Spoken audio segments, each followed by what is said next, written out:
Coal mines విషయంలో ఇవాళ నిజామాబాద్ కూడా చెప్పాను.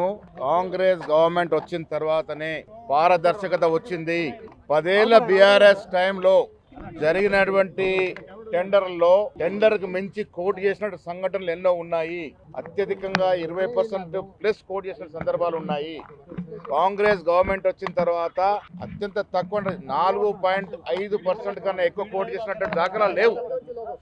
మరి కోల్ మైన్ మంత్రిగా పనిచేస్తున్నటువంటి కిషన్ రెడ్డి గారికి తెలియదా? కిషన్ రెడ్డి గారు పలుకుతున్న పలుకులు బీఆర్ఎస్ పలుకులు. ప్యాకేజీలని, ముడుపులు అనే మాటలు ఏవైతున్నాయో ఇవన్నీ కూడా నిన్న మొన్న కేటీఆర్, హరీష్ రావు మాట్లాడిన మాటలు ఇవాళ కిషన్ రెడ్డి గారు మాట్లాడుతూ ఉన్నారు. కిషన్ రెడ్డి గారు ఆ మంత్రిత్వ శాఖలో ఉన్నారు. వారికి పరిపూర్ణంగా అవగాహన ఉండాలి. కాంగ్రెస్ గవర్నమెంట్ వచ్చిన తర్వాతనే టెండర్ విధానంలో, టెండర్ సిస్టంలో కొంత పారదర్శకత వచ్చింది. అది తెలుసుకుంటే మంచిదని నా భావన. మంత్రుల మధ్య వాటా అనే మాటే లేదు. టెండర్ల వ్యవస్థ ఉన్నప్పుడు టెండర్ ప్రక్రియలో పాల్గొన్న వాడికి వస్తుంది. కండిషన్ల విషయంలో మాట్లాడుతూ ఉన్నారు. ఆ కండిషన్లు ఏ రకంగా వచ్చాయి, ఎప్పుడు వచ్చాయి, దాన్ని కూడా అర్థం చేసుకోవాల్సిన అవసరం ఉన్నది. వారు కోల్ మంత్రిగా ఉన్నారు కదా, వారు విచారణ జరిపించండి, తప్పేముంది. నేను ఇవాళ మార్నింగ్ కూడా చెప్పినాను. నేను హరీష్ రావు గారు, కేటీఆర్ గారు బట్టగాలు చేయడం కాదు. మీరు నిజాయితీ ఉంటే చర్చకు రండి. పోయిన 10 ఏళ్ల బీఆర్ఎస్ పాలన మీ హయాంలో జరిగిన టెండర్లు ఎన్ని, దాంట్లో ఏ రకంగా టెండర్లు జరిగాయి, ఏ రకంగా అవకతవకలు జరిగినాయి, దాని మీద చర్చించుకుందాం. మా 2 ఏళ్ళలో జరిగిన దాంట్లో మీరు నిరూపిస్తే సిద్ధంగా ఉన్నాం. దానికి రానియండి, రాసిన తర్వాత మా ముఖ్యమంత్రి గారు దాన్ని పరిశీలిస్తారు. కోల్ మైన్స్ విషయంలో ఇవాళ నిజామాబాద్ కూడా చెప్పాను. కాంగ్రెస్ గవర్నమెంట్ వచ్చిన తర్వాతనే పారదర్శకత వచ్చింది. 10 ఏళ్ల బీఆర్ఎస్ టైంలో జరిగినటువంటి టెండర్లో టెండర్కు మించి కోట్ చేసిన సంఘటనలు ఎన్నో ఉన్నాయి. అత్యధికంగా 20% ప్లస్ కోట్ చేసిన సందర్భాలు ఉన్నాయి. కాంగ్రెస్ గవర్నమెంట్ వచ్చిన తర్వాత అత్యంత తక్కువ 4.5% కన్నా ఎక్కువ కోట్ చేసినటువంటి దాఖలా లేవు. మరి కోల్ మైన్ మంత్రిగా పనిచేస్తున్నటువంటి కిషన్ రెడ్డి గారికి తెలియదా? కిషన్ రెడ్డి గారు పలుకుతున్న పలుకులు బీఆర్ఎస్ పలుకులు. ప్యాకేజీలని, ముడుపులు అనే మాటలు ఏవైతున్నాయో ఇవన్నీ కూడా నిన్న మొన్న కేటీఆర్, హరీష్ రావు మాట్లాడిన మాటలు ఇవాళ కిషన్ రెడ్డి గారు మాట్లాడుతూ ఉన్నారు. కిషన్ రెడ్డి గారు ఆ మంత్రిత్వ శాఖలో ఉన్నారు. వారికి పరిపూర్ణంగా అవగాహన ఉండాలి.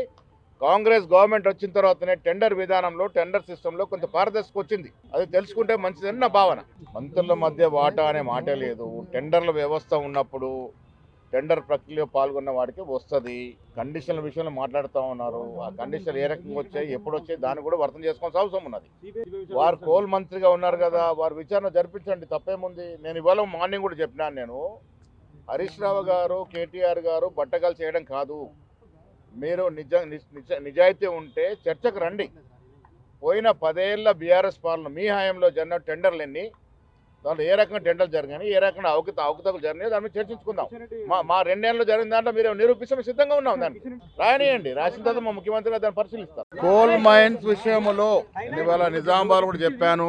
కాంగ్రెస్ గవర్నమెంట్ వచ్చిన తర్వాతనే పారదర్శకత వచ్చింది. 10 ఏళ్ల బీఆర్ఎస్ టైంలో జరిగినటువంటి టెండర్లో టెండర్కు మించి కోట్ చేసిన సంఘటనలు ఎన్నో ఉన్నాయి. అత్యధికంగా 20% ప్లస్ కోట్ చేసిన సందర్భాలు ఉన్నాయి.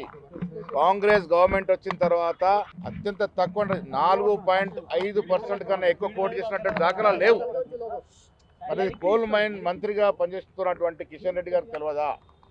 కిషన్ రెడ్డి గారు పలుకుతున్న పలుకులు బీఆర్ఎస్ పలుకులు. ప్యాకేజీలని, ముడుపులు అనే మాటలు ఏవైతున్నాయో ఇవన్నీ కూడా నిన్న మొన్న కేటీఆర్, హరీష్ రావు మాట్లాడిన మాటలు ఇవాళ కిషన్ రెడ్డి గారు మాట్లాడుతూ ఉన్నారు. కిషన్ రెడ్డి గారు ఆ మంత్రిత్వ శాఖలో ఉన్నారు. వారికి పరిపూర్ణంగా అవగాహన ఉండాలి. కాంగ్రెస్ గవర్నమెంట్ వచ్చిన తర్వాతనే టెండర్ విధానంలో, టెండర్ సిస్టంలో కొంత పారదర్శకత వచ్చింది. అది తెలుసుకుంటే మంచిదని నా భావన. మంత్రుల మధ్య వాటా అనే మాటే లేదు. టెండర్ల వ్యవస్థ ఉన్నప్పుడు టెండర్ ప్రక్రియలో పాల్గొన్న వాడికి వస్తుంది. కండిషన్ల విషయంలో మాట్లాడుతూ ఉన్నారు. ఆ కండిషన్లు ఏ రకంగా వచ్చాయి, ఎప్పుడు వచ్చాయి, దాన్ని కూడా అర్థం చేసుకోవాల్సిన అవసరం ఉన్నది. వారు కోల్ మంత్రిగా ఉన్నారు కదా, వారు విచారణ జరిపించండి, తప్పేముంది. నేను ఇవాళ మార్నింగ్ కూడా చెప్పినాను. నేను హరీష్ రావు గారు, కేటీఆర్ గారు బట్టగాలు చేయడం కాదు. మీరు నిజాయితీ ఉంటే చర్చకు రండి. పోయిన 10 ఏళ్ల బీఆర్ఎస్ పాలన మీ హయాంలో జరిగిన టెండర్లు ఎన్ని, దాంట్లో ఏ రకంగా టెండర్లు జరిగాయి, ఏ రకంగా అవకతవకలు జరిగినాయి, దాని మీద చర్చించుకుందాం. మా 2 ఏళ్ళలో జరిగిన దాంట్లో మీరు నిరూపిస్తే సిద్ధంగా ఉన్నాం. దానికి రానియండి, రాసిన తర్వాత మా ముఖ్యమంత్రి గారు దాన్ని పరిశీలిస్తారు.